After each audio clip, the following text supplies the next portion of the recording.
எனக்கு தோன்றது என்னன்னா ஒரு தாய்மாமன் சொல்லி அந்த கிழக்கு மேலே தாய்மாமன் சீர் கொண்டு போறதை காட்டுவார். ஸோ அது எனக்கு என்னுடைய அக்காவுக்கு பெண் குழந்தை பிறந்தது, எனக்கு முதல் நாள் அந்த தான் தோணுச்சு. தாய்மாமன் சேர கொட்டு வச்சதுக்கு அப்புறம் தான் பெத்த தாயே பால் குடுக்குறான்.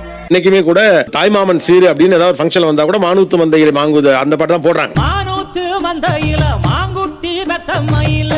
நம்ம கிராமங்கள்ல வயசானவங்க இருக்காங்களே, அவங்க கிட்ட ஒரு ஹியூமர் இருக்கும், ஒரு பஞ்ச் இருக்கும் எப்பவுமே. அவன் கிடைக்க என் புளிச்சு போன மோரு நான் உரிச்சு போட்ட நாறு. பிடிச்ச காட்சி ஒன்று சொல்றேன்.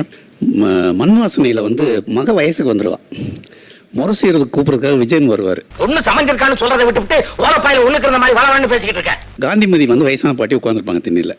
இவர் போய் அந்த ஆட்டுக்குட்டி ஓரத்தில் கட்டி போட்டிருக்கோம். இவருக்கு நேரடியாக அவங்க ஃபேஸ் பண்ண இது இருக்காது. அந்த ஆட்டுக்குட்டி பக்கத்தில் போய் இருந்துட்டு, பொண்ணு சடங்காயிடுச்சு, முறை செய்ய வாங்க, பொண்ணு பெரிய பிள்ளையா இருக்கா, வந்து முறை செய்யுங்க. காந்திமதி ஒரு கவுண்டர் கொடுப்பாங்க. அந்த ஆட்டுக்குட்டியை கூட்டு போய் அதை முறை செய்ய சொல்லு அப்படிம்பாங்க. அந்த கண்ணுக்குட்டியை அவுத்து விடு, அது போய் முறை செஞ்சுட்டு வர. பார்த்து கிழக்கு சீமையில மழைக்காலம் உழவு நடந்துட்டு இருக்கும். ஒரு காளான் குழம்பு வச்சிருப்பாங்க. அந்த காளான் குழம்பு வச்ச உடனே தங்கச்சி ஞாபகம் வரும். என் மக விரும்பாய்க்கு காளான் குழம்புன்னா ரொம்ப உசுறு.